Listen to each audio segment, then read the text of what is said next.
for fantasy. Take the time and you'll get what you need.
See the trees, pick the fruit and taste history. Come with me, it's what can be. An open mind can drink all the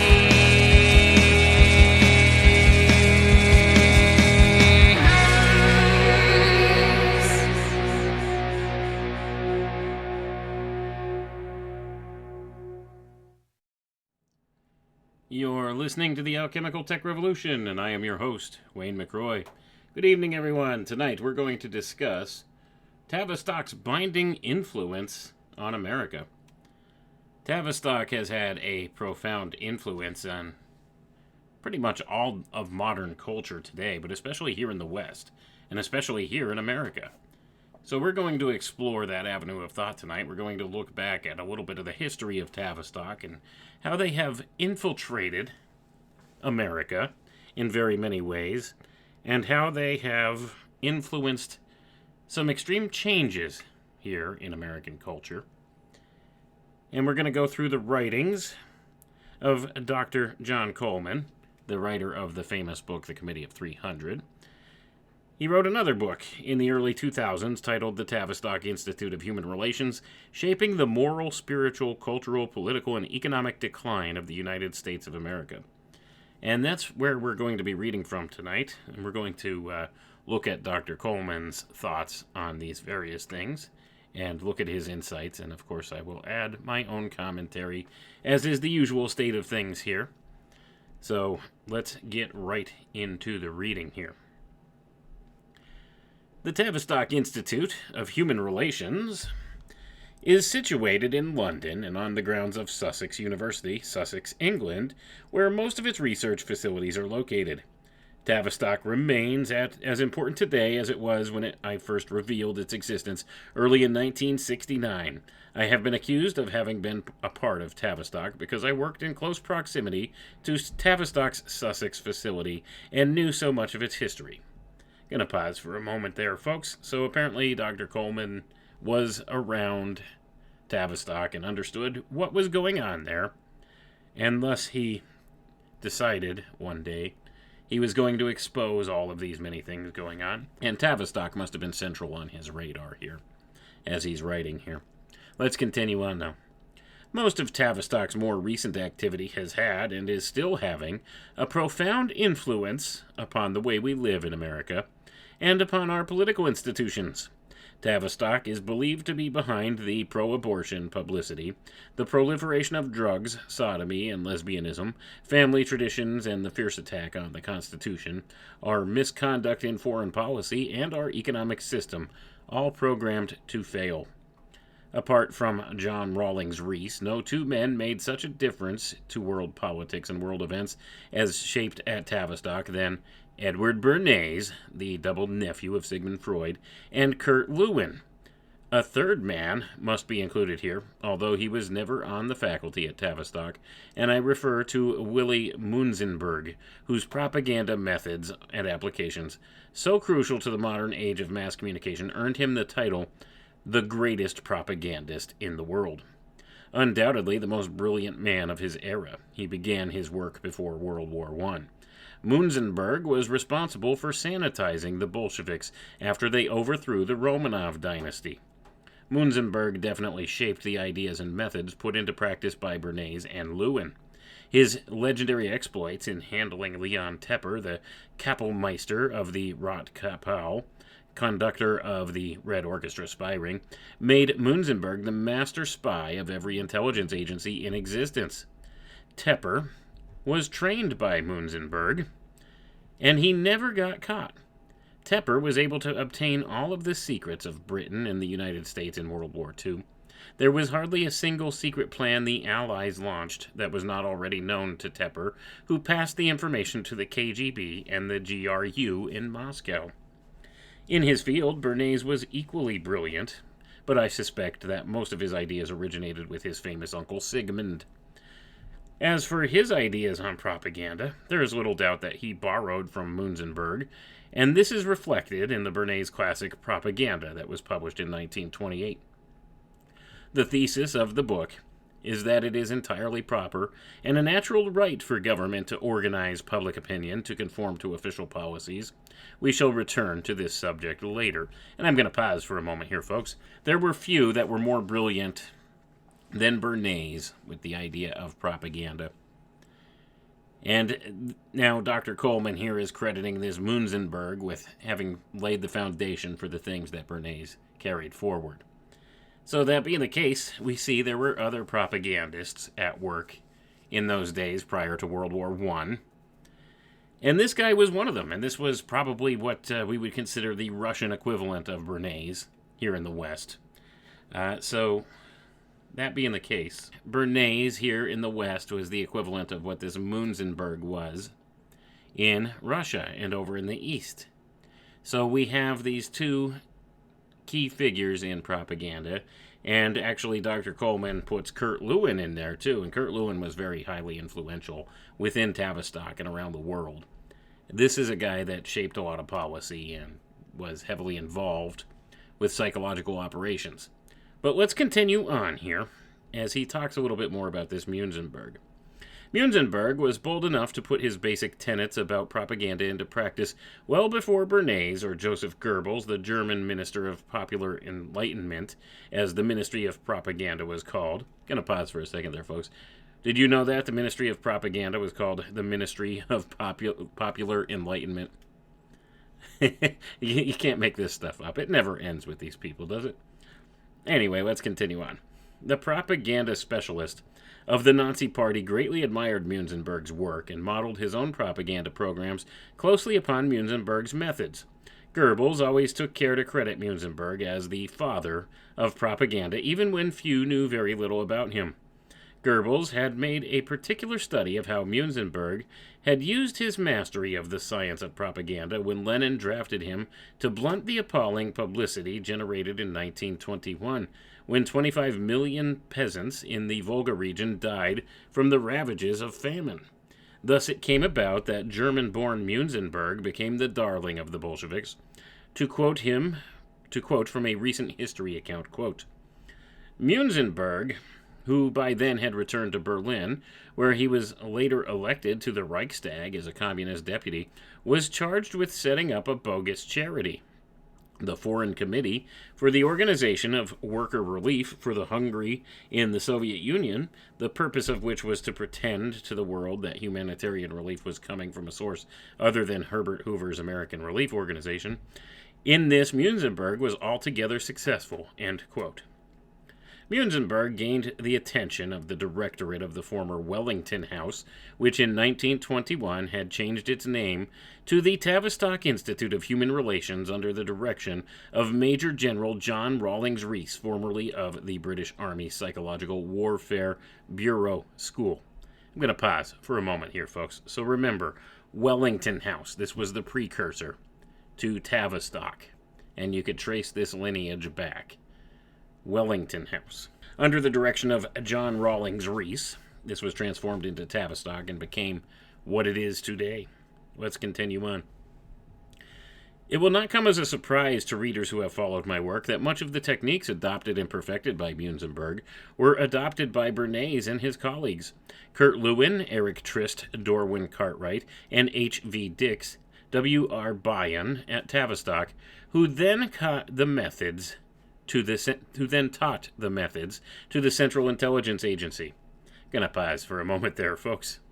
So the CIA was trained at Tavistock. Did you know that?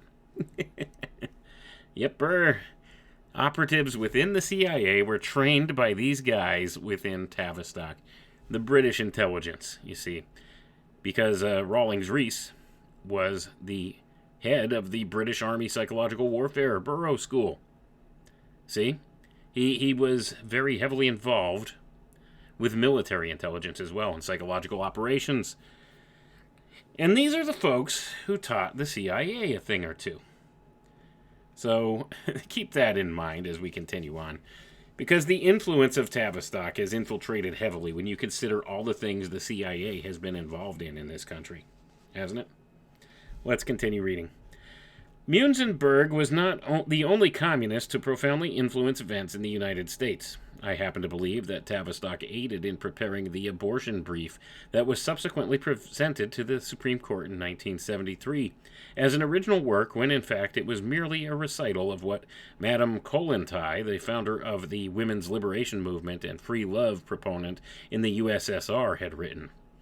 A Bolshevik commissar in leading light, her book is a diatribe against the sanctity of marriage and the family as the most important social unit in Christian countries.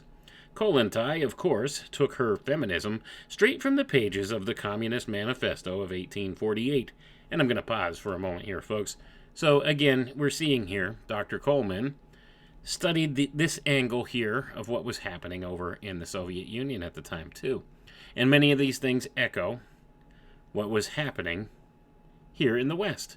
So this was the Russian equivalent of who we would probably compare today to somebody famous here in America who was involved in this kind of thing, Gloria Steinem. So this would be the Russian equivalent of Gloria Steinem over there, pushing and promoting these ideas as feminism and taking many of the tenets of this feminism from the Communist Manifesto. So it's an interesting dichotomy of thought here to see this was going on in other countries as well. And that, to me, really designates the idea that there was some type of causal engineering involved in all of this. If all these same things and events were happening in similar fashion in all these countries around the world at the same time, without communication or contact with one another necessarily, that shows me there's planning involved, central planning from somewhere, and that these things didn't just come about at the same time by coincidence or happy accident, as the historians and stuff would probably like you to believe. That shows me that this is a controlled operation, you see. And we see a lot of this happens in the modern day. The same thing, the equivalent thing happens, where we have a big news story here in the U.S., and then something similar happens in another country. Like the perfect example was the George Floyd case. You remember that? The George Floyd case, where the police officer was kneeling on his neck and killed him. Well, the same thing happened in France. I think it was France, if I'm remembering correctly. Right around the same date, within days, you had these stories, and it kicked off a similar event in that country as it did here in the U.S. Is this really a coincidence that this happens in the same way, has the same results in both places, leading towards the same central type planning? Well, this is kind of what went on with the whole women's lib movement. Not only here in the West, but also in the Eastern countries too, the Eastern Bloc. And all around the world, I'm sure. And this was all put in place by these central programmers at places like Tavistock and disseminated through the intelligence agencies whom they trained. You see, it always has this central planning aspect that it goes back to. But let's continue reading here because we get some more interesting details now. George Orwell, the MI6 operative who wrote the famous 1984, had studied the work of Muenzenberg in great detail. In fact, his best-known statement was based on what Muenzenberg had said was the basis of propaganda. Quote, "Political language is designed to make lies sound truthful and murder respectable, and to give the appearance of solidity to pure wind." End quote. And I'm going to pause for a moment there, folks. That is a brilliant quote right there from George Orwell. And this does echo much of what the propagandists had put in place. Those like Bernays, Muenzenberg, Kurt Lewin, and the others. So let's keep that in mind and continue on here. As his German counterpart, Muenzenberg said, quote, "All news is lies and all propaganda is disguised as news," end quote. And I'm going to repeat that. I'm going to repeat that sentence. Let that sink in. And remember this. If you don't get anything else from tonight's broadcast, remember this sentence. And this is an absolute truth and fact. All news is lies, and all propaganda is disguised as news. And with that, folks, now you know a little something about how this world operates. Remember that sentence, and I think your gauge for poppycock will be in good shape. Let's continue reading. It is useful to know about Muenzenberg as it helps us to understand how politicians operate and how secret forces control access to information and how public opinion is shaped and molded. Bernays certainly followed the master and never deviated from his methodology. Without knowing these things, we can never understand how President George Bush is able to do the things he does and not have to face the consequences. It has certainly enabled me to trace the origin of the so-called neoconservatives that shape his policies right back to its founder, Irving Kristol, who admits to having been an avowed follower of Leon Trotsky. Tavistock remains the mother of all research facilities connected with behavior modifications, opinion making, and shaping of political events. What Tavistock did was to create a black hole of deception in the 20th century. Its task would have been made a great deal more difficult had it not been for the prostitution of the media and its role in disseminating the gospel, according to George Orwell. Lord Northcliffe, the chief of Tavistock's predecessor, Wellington House, had been a media mogul and at one stage went so far as to ship thousands of copies of his Daily Mail to France each week and then have them delivered by a fleet of motor trucks to British troops at the front lines to win their hearts and minds in support of the war. And he's speaking of World War I. So I'm going to pause for just a second. So Tavistock's predecessor, Wellington House, the chief executive there, Lord Northcliffe, he owned a large part of the media in England, you see. And I guess this was the original owner of the Daily Mail. You may be familiar with that paper. It's still in circulation today.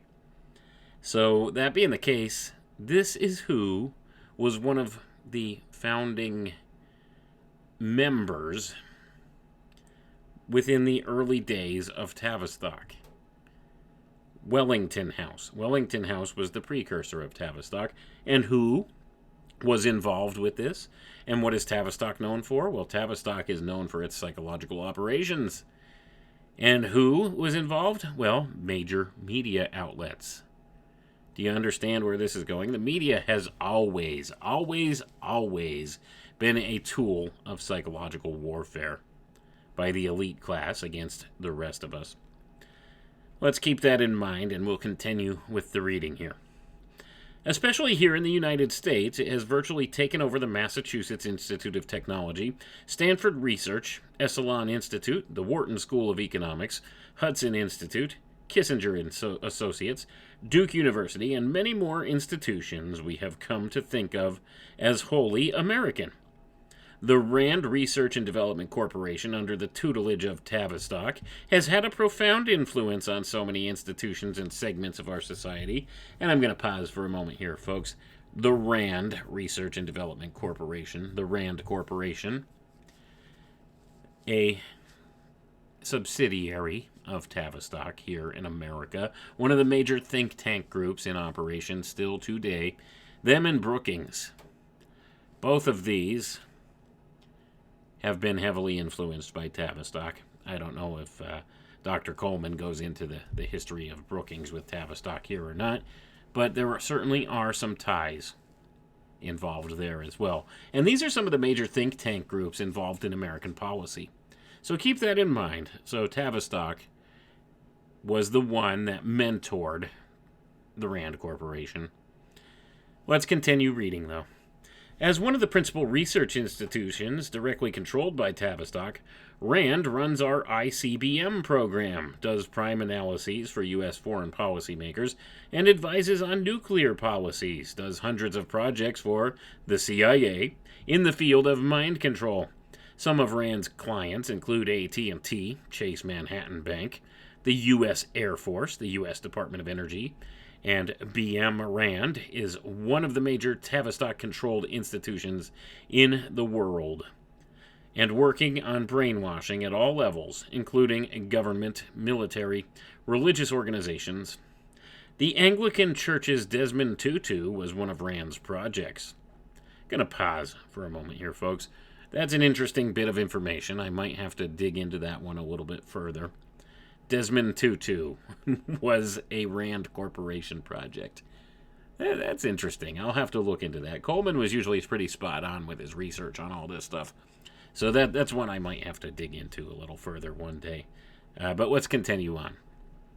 Take another example, Georgetown University, perhaps one of the top institutions of higher learning in America.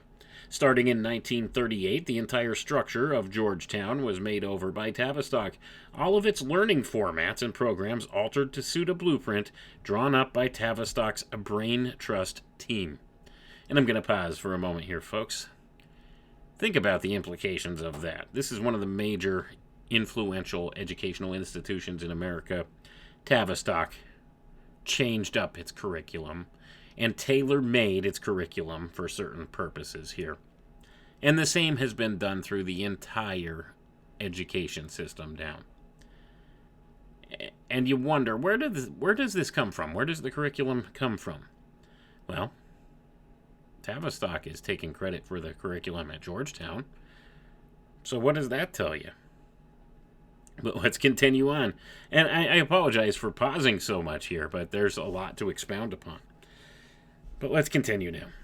This has had great significance for U.S. policies, especially in the area of foreign policy relations. Without exception, United States Department field officers are trained at Georgetown. Some of Georgetown's better-known graduates are Richard Armitage and Henry Kissinger. Just how much damage these two members of the John Rawlings Reese Invisible Army have done to the well-being of our country will have to be told at another time.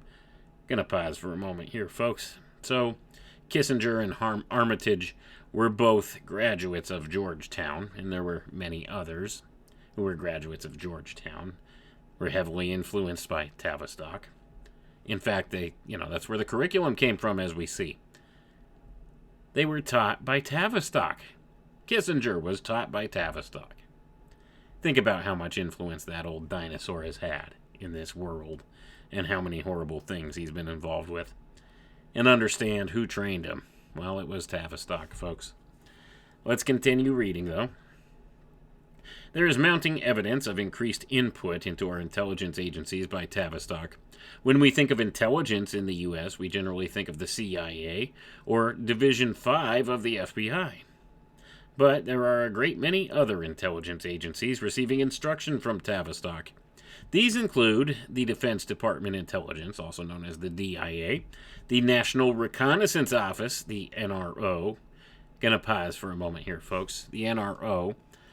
People didn't even know this existed. They never disclosed its existence until after it had been around for 30 plus years. It was disclosed in the 1990s that this organization even existed. Nobody knew. It operated from the 1960s, the early 1960s, into the 1990s before anybody knew this agency existed.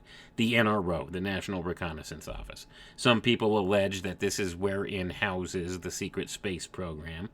And I've also heard people say that the mere mention of the NRO in a broadcast like this will automatically flag an algorithm at the intelligence agencies to listen in on the conversation being had or the broadcast being done. So there's a good chance right now the NRO is listening to this broadcast, now that I've mentioned them on air here. And that's an interesting tidbit. I've never been able to fully verify that fact, but it seems logical, because if they do have hidden agendas and hidden programs within the NRO that they don't want people to know about, then just the mere act of talking about this organization that up until the 1990s was not even acknowledged to have existed could cause some significant trouble for the organization if more people get interested in what they're doing. So, I find it interesting that Dr. Coleman mentions the NRO here as having been influenced by Tavistock. Would not surprise me in the least. But let's continue on, because he names some other key organizations here, including the Office of Naval Intelligence, the ONI, the Treasury Intelligence Service, TIS, the State Department Intelligence Service, the Drug Enforcement Agency, the DEA, and at least 10 others.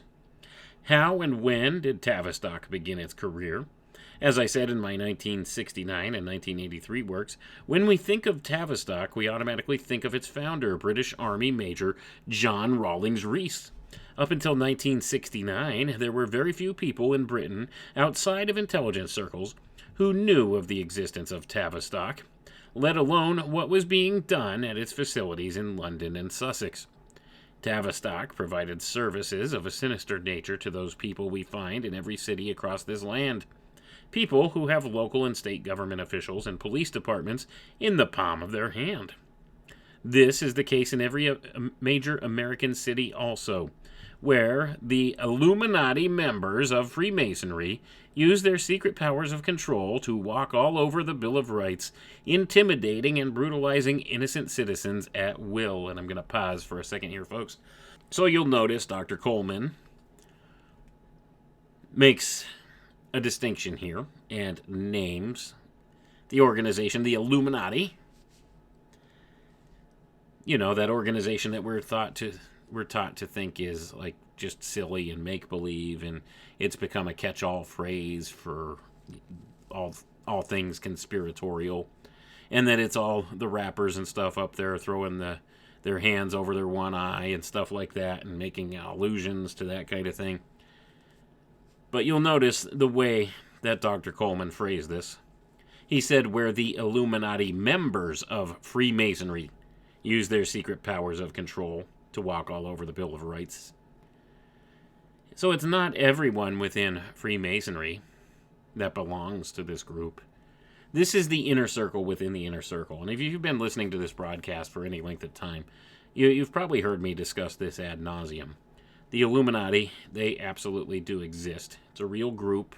Sometimes they go by other names to throw you off, but they absolutely still exist today under the name and moniker of Illuminati as well. And many of the things they do are hidden within the structures of other secret society groups, because this is the tippy top of the power pyramid. So at the topmost levels of all the other secret society groups, you have this inner circle within the inner circle that would constitute what you would call the Illuminati. And these are the ones that have power and sway over many things. So that being the case, I find it interesting, a nice kind of point here that Dr. Coleman points out, the fact that there are people within those organizations that do have some kind of power and influence that they sometimes will yield to achieve whatever agenda that the power structure has in mind. So he makes the distinction and points out something that I've been pointing out for a long time. So that gives me a little validation as to the things I've been saying. But let's continue on. Where are all the statesmen who once made this country great? What we have in their place are lawmakers who do not enforce the laws they make, and who are terrified to correct the obvious wrongs that abound on every hand, afraid because if they obeyed their oath of office, they might find themselves without a job. They are also lawmakers who do not have even the vaguest idea of what constitutional law is, and they do not seem to care. They pass laws that were never tested as to their constitutionality. The majority of the legislators do not know how to do this anyway. As a result, anarchy prevails in Washington. It may well come as a shock to most candidates who run for the House and Senate that each and every one of them is carefully checked and profiled by the behavior modification scientists at Tavistock, or one or more of its affiliates in the U.S. Any candidate who is pliable to suggestions and found to be easy to control is puffed. And I'm going to pause for a moment here, folks. So Dr. Coleman is making a big allegation here. He's claiming that anybody who runs for a major office here in the U.S. is profiled by a scientist at Tavistock or one of its affiliate groups, which would be Rand Corporation, Brookings, many, many others. Is this true? I think it's probable. Let's be honest about it.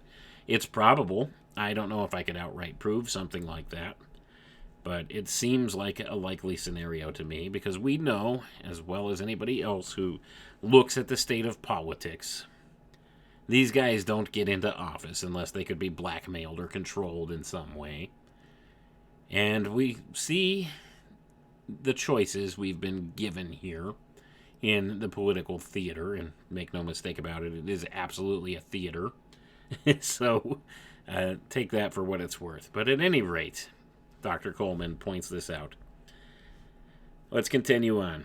Suffice to say that a spirit of unconstitutional lawlessness pertains in the Congress, which is why we are insulted by such measures as the Brady Bill and the Feinstein Assault Weapons Bill. Assault weapons, and in 2003 the Homeland Security Bill and the Patriot Act, do not appear anywhere in the Constitution, and all are therefore a prohibition. Feinstein's law looks suspiciously like the work of the Tavistock Institute. The Constitution, being the supreme law of the land, gun control laws are null and void. Guns are private property. Guns do not come under interstate commerce. Every U.S. citizen of sound mind and legal age and not a felon has the right to keep and bear arms in any quantity and in any place.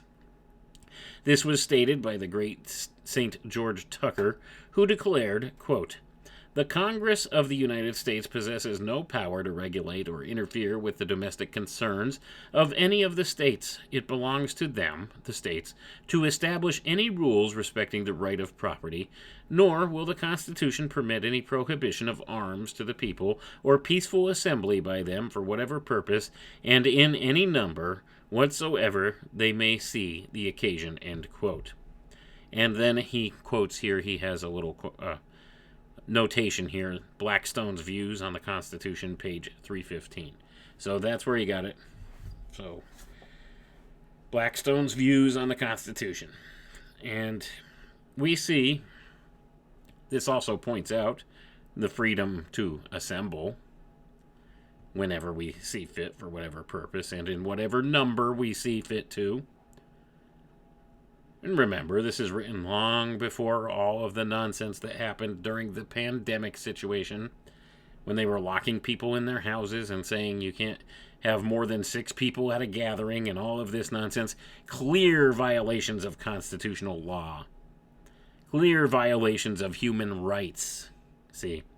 And Dr. Coleman pointed this out, but not in that context because it didn't happen yet when he wrote this. But certainly we see the slippery slope we've been sliding down over the course of the decades, haven't we? Let's continue on, though. Any candidate who is not going to be easy to control or who does not fit the Tavistock profiles is ushered out. In this, the print and electronic media, under Tavistock's direction, or one of its affiliates, plays a key role. Let the voter beware, let the public beware. Our election process has become a farce, thanks to the work done by Tavistock in controlling the thoughts and ideas of the people of this nation by means of inner directional conditioning and long-distance penetration, of which the mind control science of polling is an integral part. Tavistock serves the black nobility in all of its elements, working to rob us of the victory of the American Revolution of 1776.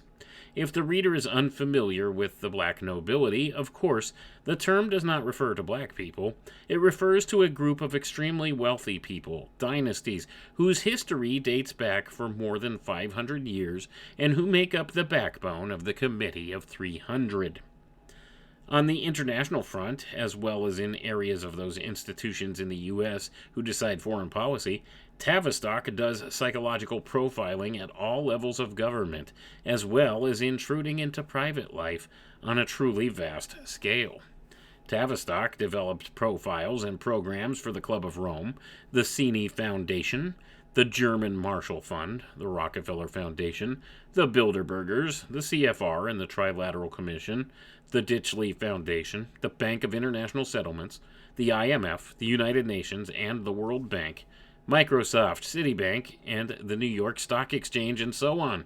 This is by no means a complete list of institutions in the hands of Tavistock planners, and I'm going to pause for a moment here, folks. Even though that's an incomplete list, that's a lot of influence already, isn't it? When you consider all of those organizations that Tavistock has its hands in. Let's continue on. The propaganda barrage that preceded the 1991 Bush-Gulf War was based around a psychological profile of huge population groups in the U.S. prepared by Tavistock. The results were passed on to the opinion makers, also known as advertising agencies on Madison Avenue.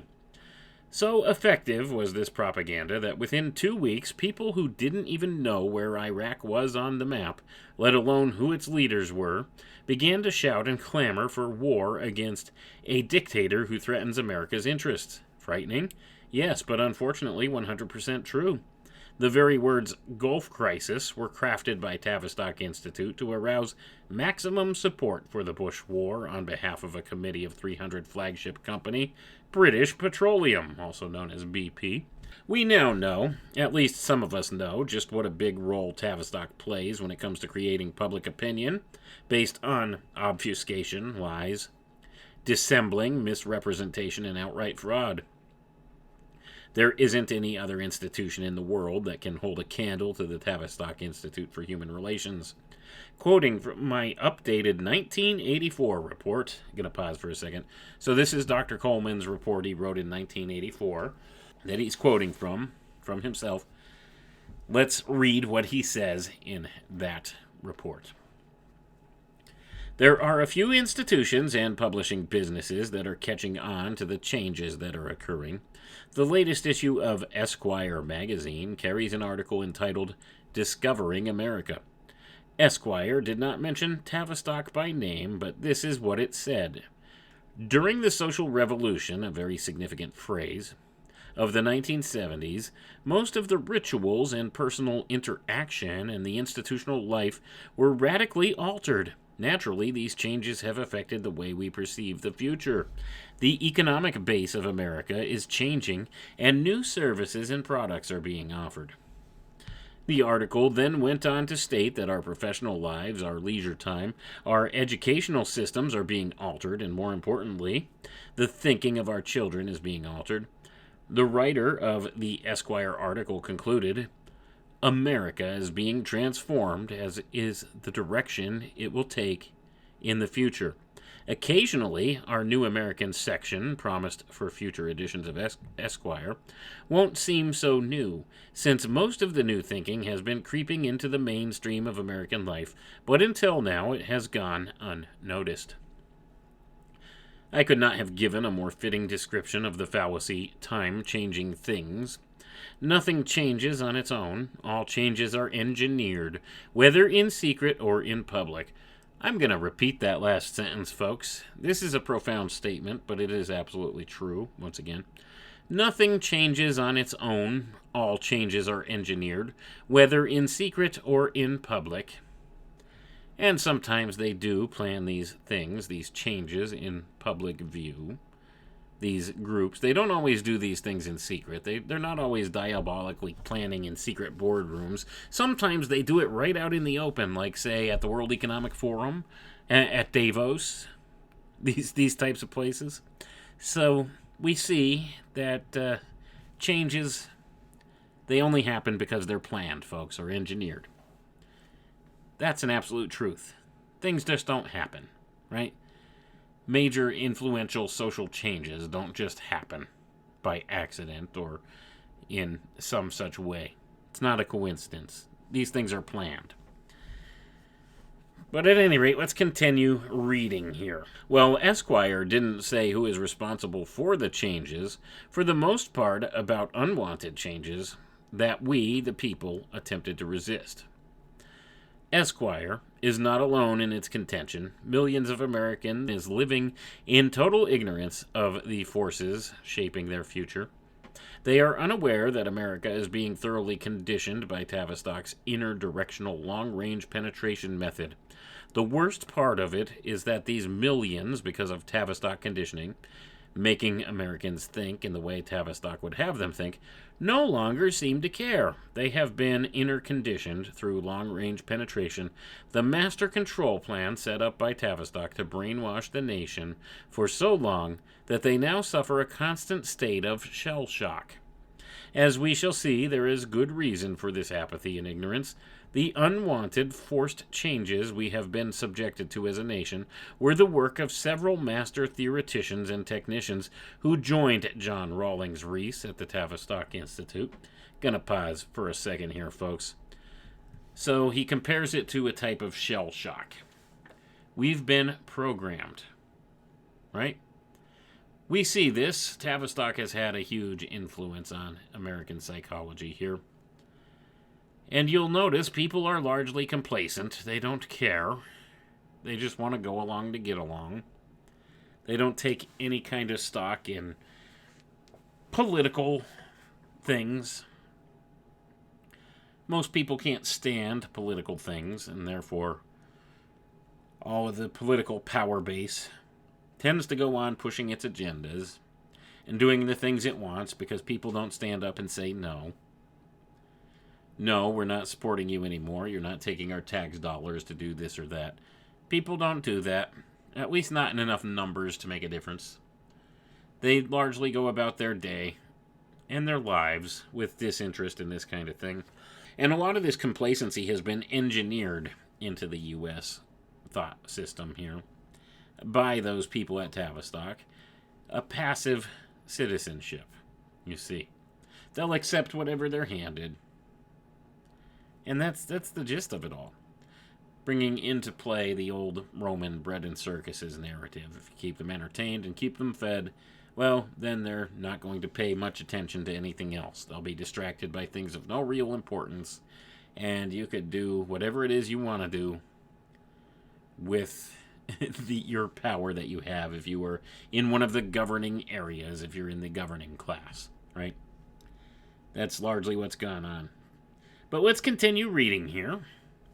I would venture to suggest that even after all my years of exposing Rees and his work, fully 95% of Americans don't know who he is or what harm he has done to the United States. And I'm going to pause there, and I will concur and agree with Dr. Coleman. Your average person has never even heard of John Rawlings Rees, and he has had a huge impact on America, on American culture. Let's continue on. This substantial number of our citizens is even today totally unaware of how they have been manipulated and forced to accept new ideas, new cultures, and new religions. They have been grossly violated and don't know it. They are still being violated and still don't know what is happening, especially when it comes to opinion making through polling. To illustrate my contention, former President Clinton was able to survive scandal after scandal on the basis of the polls, showing that the American people didn't care enough about his outlandish behavior to call for impeachment proceedings. Could this be right? Could it be true that people really don't care about public morals anymore? Of course not, but I'm going to pause for a moment there, folks. How much worse is it now than it was in the Clinton era? How much worse are the public morals the accountability of those in office in these political circles, how much worse? Think about it. We've been conditioned to accept these things. But let's go ahead and continue and see what Dr. Coleman has to say here. The situation is a contrived one taught by Tavistock Institute, and every poll taker is trained in Tavistock methods of opinion making and manipulation of public opinion so that the answers come out right. Gonna pause for a moment here, folks. And I do apologize again for pausing so much, but there's many things to expound upon, like I said. The pollsters, they could make a poll to reflect anything that they want it to. I think we've all heard this in one way, shape, or form before, and a lot of it is based upon how they word their questions. And then they will base their answers on whatever it is that was the predetermined result that they wanted. So they will formulate the questions to achieve that result one way or the other. And then they will state it as an absolute fact, or they'll use that type of phraseology to manipulate the American people into thinking that that's the truth. Let's continue reading. We can add President G.W. Bush to the survivors. He has not been removed from office, notwithstanding the blatant lies that were used to start an illegal, unconstitutional war in Iraq. It is unconstitutional because war was never constitutionally declared. Also, there is no provision in the U.S. Constitution for the United States to attack another nation that has not committed acts of belligerency against it. How has President Bush got away with not being impeached? The answers lie in the Tavistock Institute and its mass brainwashing capabilities. One of the early tasks undertaken by Tavistock after it launched total war on the U.S. in 1946 was to force acceptance of alternate lifestyles on the American people. Tavistock documents showed how the leaders of a campaign to force legal public acceptance of groups whose behavior was, until the changes were forced through by the Congress, recognized as a crime in almost every state in the Union, and in some states remains as a crime. I am referring to the gay lifestyle, as it has come to be known. The careful profiling that was done before this change program was launched was not believed by the uninitiated, who dismissed it as lurid science fiction, even though it was spelled out in the simplest of terms. A vast majority of Americans never heard and still do not know in 2005. Gonna pause for a moment here, folks. I guess that's when he wrote this one, is in 2005. And still do not know in 2005 that the Tavistock Institute went to war against them in 1946, nor that the people have been losing that war ever since. And I'm going to pause there, and I will add that even today, in 2023, people still don't know that the Tavistock Institute declared war against them in 1946 and has been waging it skillfully against them. It's a type of domestic warfare. And this was doubled down on in the 1950s with the first meeting of the Bilderberg Group. And that is when they took the war not only to the American people, but to the people of the world as well. And it's a domestic war. It's a quiet war, you see. We'll have to get back into the document Silent Weapons for Quiet Wars one more time here, because I can't stress the importance of it enough. It absolutely is the outline of things that have happened and are still happening in the world today. So, that being said, let's continue reading here. Tavistock turned its attention to the United States at the close of World War II. The methods that brought Germany down were now unleashed against the United States. The massive brainwashing of our nation was called long-range penetration and inner directional conditioning. The main purpose of this endeavor was to install socialist programs at every level of government, ushering in the new Dark Age, a new world order, inside a one-world government communist dictatorship. Particularly, it was designed to break down the sanctity of the marriage and family life. And it was aimed at the Constitution also, to make it of no effect. Homosexuality, lesbianism, and abortion are Tavistock-designed programs, as are aimed at changing the U.S. Constitution. And I'm going to pause for a moment here, folks. And since 2005, when Dr. Coleman wrote this, I would add in the whole trans agenda has been undertaken by Tavistock. they've been pushing and promoting this. And so many that identify as transgender get offended by the mere mention of the fact that, yes, it is a psychological program, a psychological warfare campaign that's being waged against the people. That's not to try to, badmouth those people that identify as such, but they need to understand that this whole lifestyle choice has been weaponized. It's been weaponized against the masses of the culture. This has always historically been a very, very tiny percentage of people that would identify in that type of a range here. And it's been normalized large scale by Hollywood and by media production here. And all of that is sourced back to Tavistock as well. So we see how they've weaponized this whole thing. And it's all a slippery slope directly into transhumanism. And I've talked about this before. And these are all just small shifts of the Overton window concept, you see. Because first it started with, the gays and the lesbians, and then it shifted quickly, and then it became LGB, and then it's LGBT, and then it's LGBTQ, and then it's, I don't even know how many letters they've added to that now, and now anything goes. You can identify as anything, and we're supposed to accept it, and be kind to you, and call you by whatever pronouns you think are appropriate that you want to be called by. And it's all ridiculous. It's all a psychological warfare tactic. And I'm sure Tavistock is at the heart of all of that as well. You want to know why? Because it attacks the core of civilization. What is the core of civilization? The basic traditional family unit is the core of civilization. It's the core to society. And if they break this apart, broken homes, broken marriages, then it gives them a type of control over people they wouldn't have otherwise. It creates this form of dependency upon government. And not necessarily a financial dependency, an emotional dependency. Because you see, if it wasn't for all of those lovely politicians and all of those lovely entertainers out there that are trying to change things for the better for those that fall into this group, the ones that identify in these groups. If it wasn't for them, well, they would have no validation, you see. They would not have validation for their identity choices. Because largely, most of the time, it's fantasy, it's delusion. And by supporting their delusions, we're creating more harm and causing more harm to them. You see, so if somebody thinks they're a cat and pretends they're a cat and claims to be a cat, wants to identify as a cat and be called a cat, and their pronoun is now meow or whatever, this is mental illness, folks.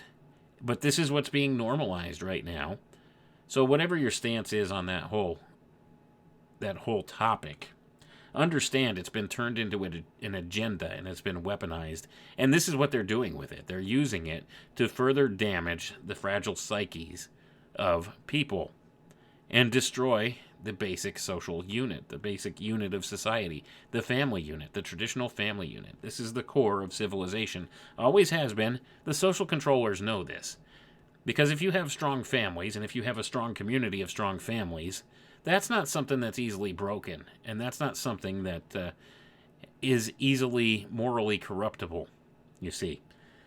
But if you don't have that, then this anything goes mentality takes hold, and you have corruption all up and down the power chain of events here, all up and down the power structure in the aisles of government and other places. And that's what's been done here. So I think Dr. Coleman was pointing this out back when he wrote this. May not have seen it come to the fruition that it's come to today, but certainly there is an agenda behind this. So regardless of whatever your stance is on that topic, understand it's been weaponized. It's like everything else, right? People of all different walks of life have been manipulated and used for the purpose of agenda here. And that goes all across the board for everybody. We've all been manipulated in some way, shape, or form for somebody else's grand agenda. So, that being the case, it's important to recognize that you've been targeted and had this weaponized form of agenda played against you. By not acknowledging it, you're not helping yourself. See? And you're not helping others in your shoes as well. Because many people don't want to be associated with this kind of thing. Mind control from Tavistock. Because that's what it absolutely is. They don't want to think I've been duped by Tavistock. We've all been duped by Tavistock, folks. Let's continue reading, though.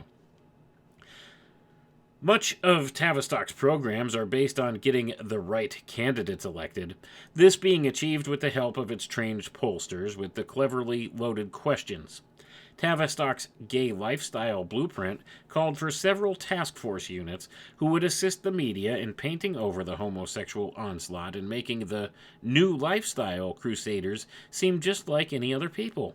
Talk shows are now an integral part of such plans, but back then, they were not as widely used to bring about social changes as they are today. The leaders selected by Tavistock to promote tremendous changes on the social and political scene via talk shows were Phil Donahue and Geraldo Rivera, Bill O'Reilly, Barbara Walters, and scores of other people whose names have become household names in America. It was they who presented people who were to run for office, people who hitherto would have been laughed off the platform, but now, thanks to the skillful use of polling, such persons are taken seriously. The minuscule planning that went into priming the public through TV talk show hosts cost millions of dollars spent in putting this Tavistock forced social change long-range plan into effect. And as the results show, Tavistock did its homework well. With all of my experience, I am still amazed at how this great coup was pulled off. Entire communities across the nation were profiled. Guests for talk shows and their audiences were selected by profile matching, without ever being aware of what was being done without their knowledge and consent. Americans were bamboozled on a grand scale, and didn't know it then and still don't know it. Nor did they know that they were being whipsawed by the Tavistock Institute for Human Relations.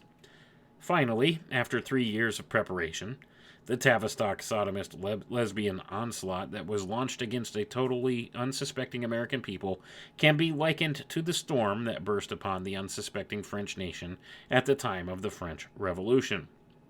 The well-planned and executed campaign began in Florida, according to plan, and exactly as planned, Anita Bryant came forward to take up the cudgels against the invaders from the gay community, words carefully selected by Tavistock, which have now become fully acceptable. Before this episode, the word gay was never used to describe homosexuals or their behavior. Tavistock was founded in 1921 as a successor to Wellington House that had pulled off a great coup in 1914 and 1917, and as already related, getting Britain and America into a savage war against Germany. Gonna pause for a moment here, folks. So here, Coleman shifts gears from pointing out the agenda that Tavistock crafted about the gay agenda and the other ones associated with that. Now he's going back to the historical foundations of Tavistock. And let's see where his thought process goes with this. So he's talking about it was the successor to Wellington House, who was already well at play with doing these same kind of psychological operations back then. Tavistock was to serve as a primary research vehicle for British intelligence services, still the best in the world. Major, later Brigadier General, John Rawlings Rees, commissioned by the monarch, was chosen to run the project, and the British royal family funded the project with help from the Rockefellers and the Rothschilds. Gonna pause for a moment here, folks. The British royal family, in conjunction with the Rockefellers and the Rothschilds, they went ahead and funded this, put John Rawlings Rees in charge, and away we go. Let's continue reading. In the middle of World War II, Tavistock received additional funding from David Rockefeller in return for help in taking over the former Reinhard Heydrich's German Secret Intelligence Service. The whole apparatus and personnel of the brilliant top Nazi security service was bodily transported to Washington, D.C. in violation of the supreme law of the land. It now began to be called Interpol. And I'm going to pause for a moment here, folks. This is another hugely important fact that people need to wrap their heads around. Interpol. We've all heard of Interpol, haven't we? We've seen Interpol all around the world associated with media and, being an internationalist group, an international security firm of sorts. This was adapted from Nazi security services. Isn't that interesting? So it's the Fourth Reich in a way. Interpol is part of the Fourth Reich, if you want to get technical about it. And this was an extreme violation of not only ethics, but the law at the time. They came to D.C. All of them. Top Nazi security service brass. Came to D.C., made some agreements with some big shots and wealthy families, and they restructured the group and changed their name to Interpol. And they still operate today. And that's all that's changed is the names, folks. That's it. Still the Nazis. and that's the whole thing. People just don't see it or don't want to see it. It's all the same things going on. It's just the names change, right? And it's all a show. It's all a grand theater. All of the political intrigue and the infighting around the world at the topmost levels of the power structure. It's all the same people pulling the strings. And yes, sometimes they get into disagreements and have little power struggles and stuff here and there. But by and large, they're all working toward the same goal. And they create this illusion of resistance to one another, or this illusion of conflict, just to keep the world going round, to placate the peoples of the world. A lot of it's actually stage acting, in a grand sense. And a lot of the conflicts that are put together are not truly conflicts between peoples. Like, for instance, let's say the war going on right now in Ukraine. Do you really think your average Russian person and your average Ukrainian hate each other that much that they would want to kill each other? They really don't. So it's not the people. It's not the citizenry. That's not what it's about. There's usually a very, very small group that decides to institute some type of a conflict like this for whatever reasons they have. Usually very greedy, one-sided reasons that they do something like this. And they'll put something like this into effect. And it has a horrible effect on the citizenry. But they're not the ones that instituted this whole thing or decided that they wanted to go to war for whatever purpose here. But they're the ones that suffer for it. And it's usually these people in positions of power, these control groups, that make these kind of things happen. And as a simple fact, if there was one group in particular that wanted to stop a war, they would be able to do it. And this is the banksters, the international banks. If they would simply stop funding both sides of the war would stop. It would be over with really fast. They would say, no, we're not helping you in any way, shape, or form to do this anymore. We're removing your funding. We're not going to allow you to do transactions in this way. And therefore, you won't be able to build your weapons or plan your invasions or anything else. We're not going to fund it. We're not backing you. If the banksters, the international banks, the big banks, would stop funding the war effort on both sides, and they all fund both sides of the war effort, folks, because they're the ones that stand to gain at the end of it all. They stand to gain real-world assets. If they would just say no, they could put a stop to it. Those groups, the banks, the big banks, they have the power to stop any war should they choose. But you know what? They don't, do they? That should tell you something about it. These central banks, these big groups, the ones controlled by those like, say, the Rothschilds, who own a great number of central banks, if they didn't fund the war efforts, the wars would never happen.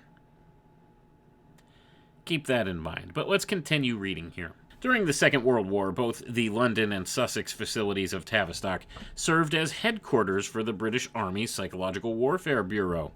The significance of this is that through the best friend arrangement between Churchill and Roosevelt, Tavistock was able to take full control of U.S. intelligence and military policies through Special Operations Executive and maintained this control throughout the Second World War.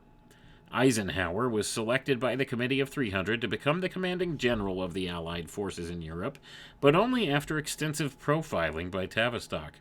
He was then appointed to the White House. Eisenhower was allowed to retain his seat in the White House until his usefulness expended. As memories of the war receded, he was dumped. Eisenhower's bitterness over the treatment he received at the hands of the Committee of 300 and the Tavistock Institute is reflected in his statements about the dangers posed by the military-industrial complex, a veiled reference to his former bosses, the Olympians. The Committee of 300 book tells the full story of this hitherto ultra-secret, ultra-elite body of men who rule the world. The Committee of 300 has at its disposal a vast interlocking network of banks, finance houses, the print and electronic media, large groups of think tanks, new science scientists who are in reality the modern-day creators of what passes for public opinion, created through its national poll, opinion makers, and so on.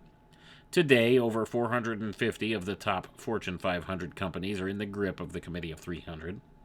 These include Petro-Canada, the Hong Kong and Shanghai Bank, Halliburton, Root, Kellogg and Brown, British Petroleum, Shell, Xerox, Rank, Raytheon, ITT, Eagle Insurance, all the largest insurance companies, all of the top companies and organizations in the U.S., Britain, and Canada. The so-called environmental movement is entirely controlled by the committee through the Tavistock Institute. Gonna pause for a moment here, folks. So this whole green movement that we see, the Green New Deal, all of this stuff, this is all programming, psychological programming given from Tavistock. Through Tavistock, from this Committee of 300, these real power brokers in this world. Let's continue on. Most people tend to believe that brainwashing is a Korean or Chinese technique. It isn't. Brainwashing dates back to Tavistock as the originator of the art.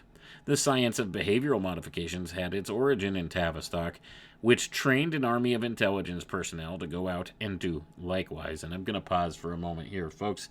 Here's where I will disagree with Dr. Coleman. Brainwashing dates back further than Tavistock. It goes way back into ancient history, to the mystery schools of antiquity, and their forebears today, the secret society groups. This is where brainwashing comes from, in one way, shape, or form.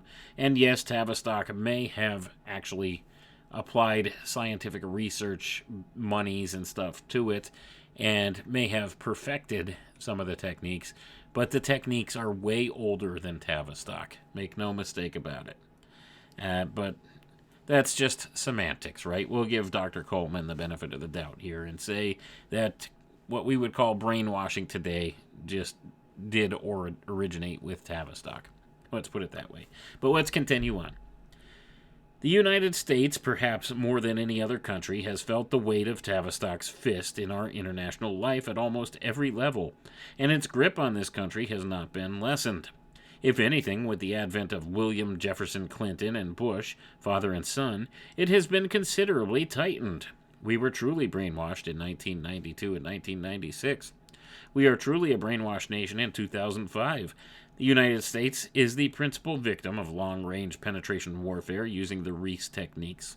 And I'm going to pause for a moment here, folks. I would say that continues today in 2023 as well. Here we are, 18 years later, after Dr. Coleman wrote this book, and it's more relevant than ever, right? Let's continue reading, though. Other victim countries are Rhodesia, now called Zimbabwe, Angola, South Africa, the Philippines, South Korea, Central America, Iran, Iraq, Serbia, Yugoslavia, and Venezuela. The technique isn't working in Iraq and Iran, and by and large, Muslim countries seem less receptive to Tavistock mass population control methods than Western countries. There is no doubt that their strict adherence to the laws of the Koran and their Islamic faith is what foiled Tavistock's plans for the Middle East, at least temporarily. Therefore, a concerted drive was mounted to wage war on the Muslim world. That Rees succeeded in forcing changes on a large number of countries is mirrored in events that have since transpired. At home, Tavistock reshaped a whole series of major U.S. institutions, both private and government. Among them are intelligence agencies, units of the Pentagon, congressional committees, large corporations, the entertainment world, and so on. So we see Tavistock's had a huge influence, hasn't it? In many different areas, not just in governmental agency or military applications, intelligence applications, all across the board. It's affected culture. Let's read a little bit more before we call it a night here. One of the major players in the Tavistock team was Dr. Kurt Lewin, born in Germany but forced to flee when his population control experiments were discovered by the German government. Lewin was already well known to Rees, the two having cooperated extensively in experiments in polling and similar opinion-shaping experiments. It is said that Dr. Goebbels enthusiastically embraced Tavistock methods. Lewin fled to England, where he joined Rees at Tavistock, and was given his first major task: propagandize America into the Second World War by launching a media blitz against Germany in both Europe and the U.S. He succeeded admirably in what turned out to be the largest propaganda campaign in history, one that whipped the American people into a frenzy of hatred against Germany and later Japan. The Blitz eventually cost the lives of hundreds of thousands of American soldiers and poured billions of dollars into the coffers of the Wall Street and international banks and the arms merchants. Our loss in lives and national treasures cannot be recovered. Just prior to the assault on Iraq, the U.S. was subjected to a propaganda blast only slightly below the level of that which was developed to shove the United States into the Second World War. Careful analyses of keywords and phrases developed by Lewin for World War II use showed that in 93.6% of all cases examined, these trigger words and phrases matched up with those used in the Korean War, the Vietnam War, and the Gulf War. In the Vietnam War era, polling using Tavistock methodology was used with devastating effect against the American people. During the Gulf War, an example of Tavistock methods was the way the State Department kept on referring to its embassy staff in Kuwait as hostages, although none were ever imprisoned. In fact, every single one of them was free to leave at any time, but were ordered to remain in Kuwait so that propaganda could be made out of their situation. In essence, the hostages were hostages of the State Department. Unable to goad President Hussein into firing the first shots, another contrived situation like Pearl Harbor had to be mounted. April Glaspie's name will forever be associated with treachery and infamy. What followed was an elaborate theft of millions of barrels of Iraqi oil by Kuwait. Hussein was given the all-clear by U.S. Ambassador to Baghdad, April Gillespie, to attack Iraq and put an end to a situation that was costing the Iraqi people billions of dollars. But when the attack was mounted, Bush the Elder lost no time in sending the U.S. military to help Kuwait. President Bush whipped up support against Iraq by using the fake hostage claim. This is where the Tavistock Institute will fail. While it has been able to convince the majority of Americans that our policies for the Middle East are right, Tavistock has not been able to gain control of Syria, Iran, Iraq, Algeria, and Saudi Arabia.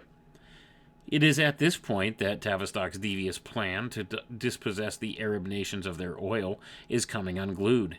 The days when MI6 could dispatch Arabists like the Philbys and Captain Hill to undermine Muslim states has long since gone. The Arab countries have learned from their mistakes, and today they trust the British government far less than they did at the start of World War I. The dictatorship of Mubarak of Egypt is in trouble. Muslim fundamentalists seek to make tourism hazardous, and Egypt relies on hard currency from abroad to keep floating besides the $3 billion annual gift from U.S. taxpayers. Likewise, Syria is not going to stand alongside U.S. policies that favor Israel over the Palestinians for very much longer. At home, billions of dollars were poured into the coffers of Tavistock by the U.S. government. Among the beneficiaries of those billions of dollars were the National Training Laboratories, Harvard Psychological Clinic, Wharton School, Stanford's Hoover Institute, RAND, MIT, the National Institute of Mental Health, Georgetown University, Esalen Institute, the Center for Advanced Study in Behavioral Sciences, Institute for Social Research at Michigan, and scores of other think tanks and institutions of higher learning. The task of setting up these affiliates in the U.S. in intelligence worldwide was given to Kurt Lewin, who would have already met, but whose name was most probably not known to more than 100 people before my story about Tavistock broke. Yet this man and John Rawlings Rees did more to damage the institutions upon which the U.S. Republic rests than anything Hitler or Stalin could have accomplished. The way in which Tavistock unraveled the warp and woof of our social fabric, which holds the nation together, makes a chilling and frightening narrative of which the normalizing of homosexual and lesbian lifestyles is a small but significant achievement. A far greater and more chilling achievement was the success of mass brainwashing through opinion polling. Why do Rees's Tavistock techniques work so well in practice? Rees perfected his mass brainwashing experiments through stress tests, or psychological shocks, also known as stressful events. The Rees theory, now amply proved, was that if entire populations could be subjected to stress tests, then it would be possible first to work out in advance what mass population responses would be to given stress events. Gonna pause for a moment here, folks. So, essentially, trauma-based mind control on a massive scale. That's what Lewin's methods were. Apply a stressor to the public at large, and based upon what that stressor is, you could predict what their response is going to be. And this is what they did. And in predicting what their response is, they could steer agendas.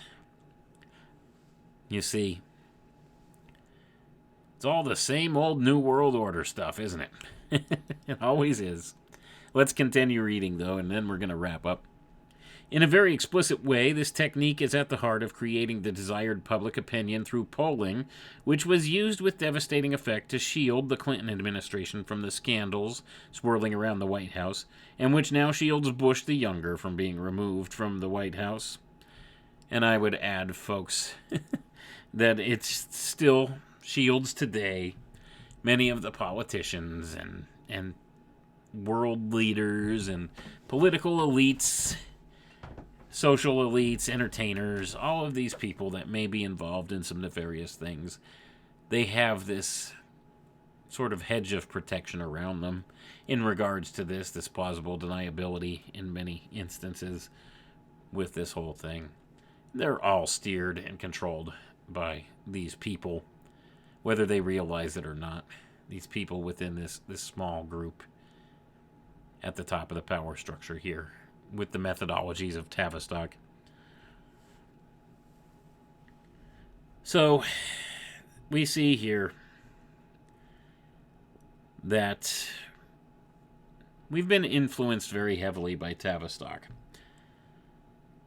In the next section here, I don't know how far through this we'll get, because we need to wrap up here within the next few minutes.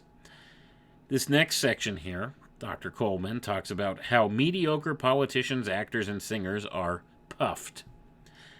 This technique is what is known as profiling and can be applied to individuals, small or large groups of people, mass groups of people, and or organizations of all sizes. They are then puffed to become stars.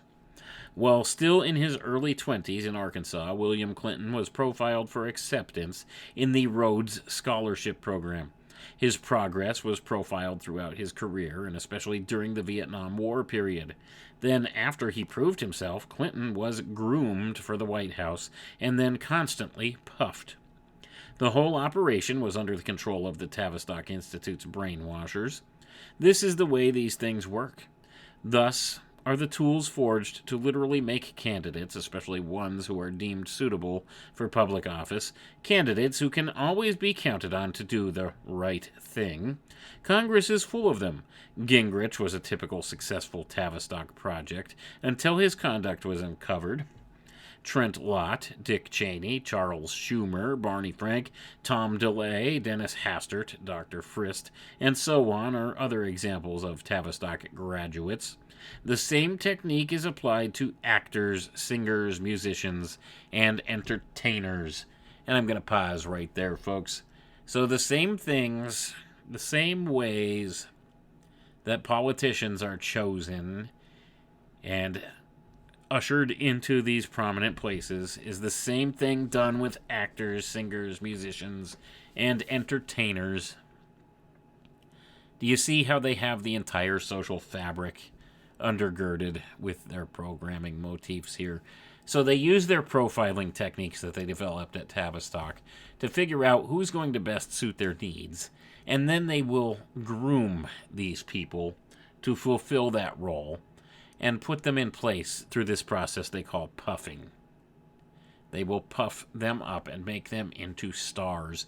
And I would say that this is probably even easier for them now in this day and age, in this era of technology.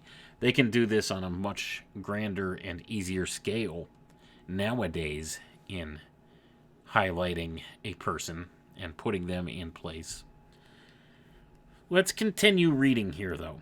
Heavy propaganda was used to convince the population that unwelcome environmental social turbulences were the result of the changing times in which we live, whereas, as we now know, special new science scientists designed programs called stress programs to artificially create environmental social turbulences and then pass them off as resulting from a natural condition, best known as changing times. Tavistock's new science scientists were confident that we would not apply the principle for every effect there must be a cause, and they were right. For instance, we meekly accept the Beatles and their novel music and lyrics, if one dare call it music and lyrics, having been told that the group wrote it all themselves. Actually, Tavistock graduate Theo Adorno, whose 12 atonal discords were scientifically pitched to create mass environmental social turbulences all across America, wrote the music. None of the Beatles could read music. Nevertheless, they were puffed day and night without ceasing until everything about them, lies and all, was accepted as truth. Tavistock proved over and over again that when a large group is successfully profiled, it can be subjected to inner directional conditioning in just about every aspect of social and political life. An integral part of Tavistock's mass mind control experiments in the U.S., which have been going on since 1946, poll-taking opinion making has been by far its most successful undertakings. America was whipsawed and did not know it. Just to prove the success of his techniques, Rees got Tavistock to test a large group of people on a conspiracy-related subject. It turned out that 97.6% of those who were questioned utterly rejected the idea that an overall conspiracy exists. How much less, then, would our people believe that they have been under direct attack by Tavistock for the past 56 years? We have radio talk show hosts like Rush Limbaugh who constantly tell audiences that there is no conspiracy. How many people would believe that for the past 56 years Tavistock has been sending an invisible army of shock troops into every hamlet, village, town, and city across this nation? The task of the invisible army is to infiltrate, tamper with, and modify collective social behavior by means of inner directional conditioning. The Rees Invisible Army is made up of real professionals who know their job and are dedicated to the task they were commissioned to do. They are found today in the halls of justice, police, churches, school boards, sports bodies, newspapers, television studios, government advisory boards, town councils, state legislatures, and are legion in Washington. They run for every office from county councilor to sheriff to judge, from school board member to city councilman, and even for the office of the President of the United States of America. How this works was explained by John Rawlings Rees back in 1954. Now, this is a quote from John Rawlings Rees, quote, Their job is to apply the advanced techniques of psychological warfare as we know them to whole population groups that will grow ever larger so that whole populations may be more easily controlled. In a world driven completely mad, groups of Tavistock psychologists linked to each other, capable of influencing the political and governmental field, must be arbiters, the power cabal. End quote. Ever wonder where the term cabal came up, folks, in reference to these groups? John Rawlings Rees. The Cabal. Have you heard that? Have you heard these people referred to as the Cabal? Well, there it is. It comes from their own groups. It comes directly from Tavistock, from John Rawlings Rees. So when you hear the term the Cabal, that's a buzzword. That's a programming word. That's a word used for obfuscation by these people. The Cabal. It's to lead people off the trail, but certainly they are a cabal of sorts, right? But at any rate, they've taken this tact with things, and they've steered the mindset in that way. Let's continue on, and I'm going to wrap it up. Will this frank confession convince conspiracy skeptics? Probably not, as it is doubtful whether such closed minds could have any real knowledge of these things. Such information is wasted on radio talking heads. A director of the Rees Invisible Army was Ronald Lippert, whose specialty was tinkering with the minds of children. Dr. Fred Emery was another of Tavistock's linked psychologists, who was on the board of President Johnson's Kerner Commission. Emery was what Tavistock called a social environmental turbulence specialist, the bottom line of which is that when a whole population group is subjected to social crises, it breaks down into synoptic idealism and finally fragments. That is to say, it just gives up trying to cope with the problem or problems. The word environmental has nothing to do with ecology issues, but has to do with the particular environment into which the specialist has injected himself with the specific intent of making trouble, turbulences, or stress patterns. This has already happened with rock and roll, drugs, free love, abortion, sodomy, lesbianism, pornography, street gangs, a constant attack on family life, on the institution of marriage, on social order, on the Constitution, and especially on the Second and 10th Amendment. Where this has happened, we find communities powerless to cope with a broken-down justice system, school boards teaching evolution, minors being encouraged to buy condoms, and even children's rights being pushed. Children's rights usually mean children should be allowed to disobey their parents, a key issue in every socialist child care program. Members of the Rees Invisible Army are entrenched in the House and Senate, in the military, the police, and in virtually every government office in the land. After studying the state of California, I came to the conclusion that it has the largest contingent of Invisible Army shock troops in the country, which has made California something very close to a socialist police state. I believe California will be the role model for the rest of the nation. I'm going to pause for a moment here, folks. California is the role model that they want, right? We can see this. We can definitely see this. This is where Hollywood is. This is where they've entrenched the entertainment industry. It's all there in California, right? And we see the ridiculousness that comes out of California, don't we? So I would say that he's probably right about this. And this is a large part of what has happened here. They've set up shop in California, in the Hollywood circles. It's become the central hub of entertainment. The central hub of culture. Where does the culture come from? It comes out of Hollywood, Los Angeles. This is what's pushed and normalized this day and age in America, folks. These kind of things. This is where they put their central focus. This is where they put the Tavistock planners. This invisible army, as Dr. Coleman calls it here, of Tavistock. So we can see that this is what's been done. We can see it as it's happened through the decades here and how it's gone on today and how the results have come about in our lifetimes here. So do we recognize this? Do we see the influence of Tavistock all around us? I think we certainly do.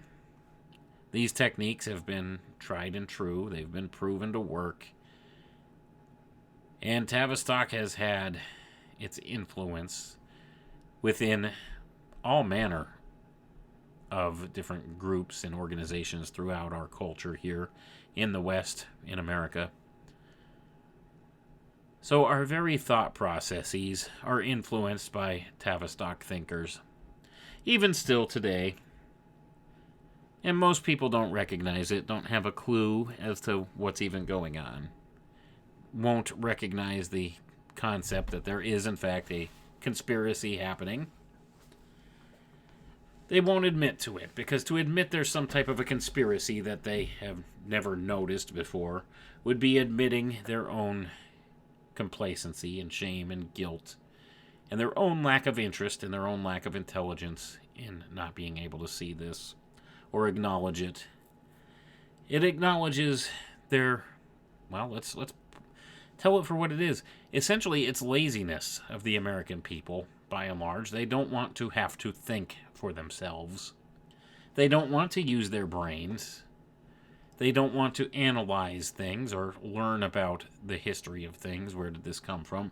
They don't have a questioning mind. They don't have a curious mind anymore. That's been engineered out of us. And that's a sad state of affairs. It really is. They would just rather take the word of somebody in a suit and tie, gives them a great big smile on the television set, and tells them this is how it is. And they might have a white lab coat and a fancy title like doctor, and they might tell you, yes, we have this new novel virus out there that's making people ill and killing people. You need to go get this new experimental injection to protect yourself from it. And they'll line up in droves and go do it. You see, it's all the illusion that we're given here. We've all been influenced in some way by many of these people, these social engineers, much of which come out of Tavistock. This is where much of the social engineering of this world's been centralized, folks. And it's gone on to promulgate through America here, through the institutions that were trained by Tavistock. And we've gone through some of that here tonight. But anyway, that's all I have for tonight, folks. I hope this was informative for you and educational. And once again, I want to remind you all, I appreciate each and every one of you. I thank you all for tuning in. Have a good night. We'll catch you next time. Come with me.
Well,